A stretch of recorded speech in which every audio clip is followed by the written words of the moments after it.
Hey guys, with back to school right upon us, I thought you might be ready for some new Lunchbox inspiration. So since my last video was such a hit with you all, 3 lunches you can make from leftovers, I thought I would give you 3 more lunches you can make from leftovers. These could be things you might already have sitting in your fridge. And special thanks to Keebler Club Bites for sponsoring this video and collaborating with me on this episode. So this time around, I wanted to give you some new ideas that might get outside your comfort zone a little bit. I find that sometimes it's good to push the envelope when it comes to kids because you need to get them to try new things. And my theory is give them 2 to 3 things that are familiar that they like and then throw in something new, a little curveball that they may not have tried. That way they might be more apt to try the whole thing. So most kids will eat a ham sandwich, right? And who doesn't love a bagel? So I like to make this sandwich when I have a little bit of leftover brie sitting in the fridge from a weekend party. All you do is you slice the bagel. You could toast it if you wanted to, or you could just leave it plain. Then I spread some of the brie cheese on both sides of the bagel. Then add a little bit of apricot jam, maybe about a teaspoon or so. And then pile on top of that some Black Forest ham. Now this might sound like a really strange sandwich, but I'm telling you the combination of the creamy brie, the sweet jam, and then that salty ham is so delicious. It's familiar, but then a little bit gourmet in the right kind of way that I think will really get your kids excited about lunch. And hey mom, this is a great one for you too if you're headed off to work. Then to go with the sandwich, I'm gonna pack some Keebler Club Bites. This is a new mini sandwich cracker that Keebler just introduced that my kids are going nuts for. They're made with 100% real cheese, and they also come in the peanut butter variety. So one of my daughters likes the cheese and the other one likes the peanut butter, so that way it makes both of them happy. However, if your school has nut restrictions where you can't bring anything that has peanuts or any kind of nut in it, you might just stick with the cheese. These crackers are great for the lunchbox, but it's also a really good snack when you're on the go. My girls love to eat them after school when they're on their way to activities because it's a little bit more filling than a regular cracker. Then I also like to pack some grated carrots and some raisins. I love this because you don't really have to prep a lot in the morning. All you do is grab a handful of those grated carrots, throw in the raisins, and you're good to go. And then in the other compartment, I'll throw in some blueberries and some sliced raw almonds.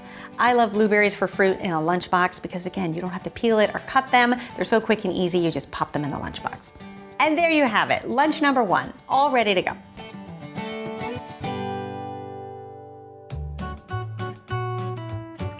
So next up, if you have some leftover rice sitting in your fridge, you can turn that into a delicious stir-fried rice.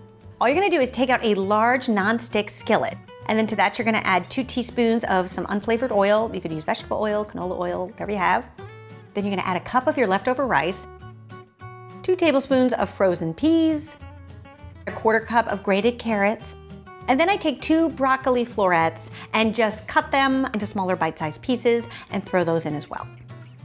And then you can sauté that up a little bit just to give those vegetables a chance to soften up and for the rice to cook and get warmed through. And then you're gonna add anywhere from 1 to 2 tablespoons of soy sauce, depending on how saucy your kids like it. And then for a little bit of flavor, I like to add a 1/4 teaspoon of toasted sesame oil.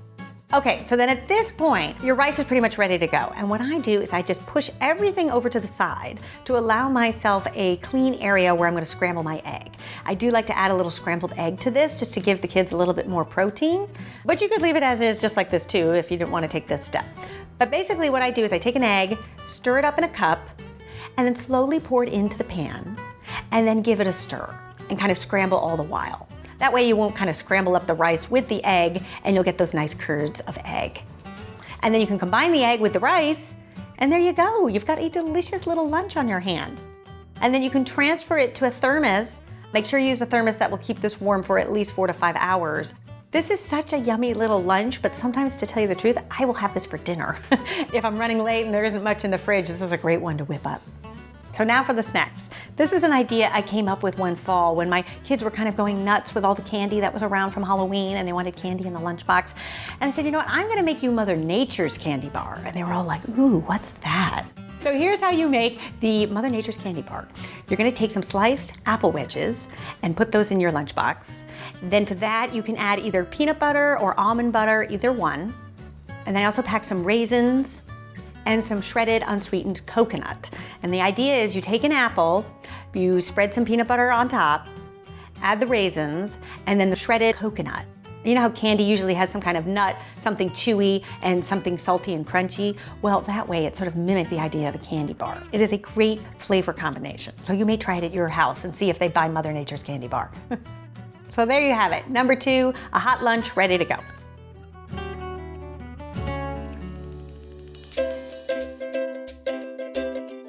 Next up, if you have any mashed potatoes sitting in the fridge from like a Sunday night dinner, I'm going to show you how to make a delicious and easy potato corn chowder. This is a great lunch idea for when the weather starts to turn cold. You can make a big batch of it on Sunday night and have it last throughout the week. So in a blender, you're going to add a cup of your leftover mashed potatoes and a cup of either chicken broth or vegetable broth if you want to keep it vegetarian. And then you're just gonna whirl that up until everything is nice and blended. And then you can check for consistency. Depending on how thick your mashed potatoes are, you might need to add either more or less of the broth.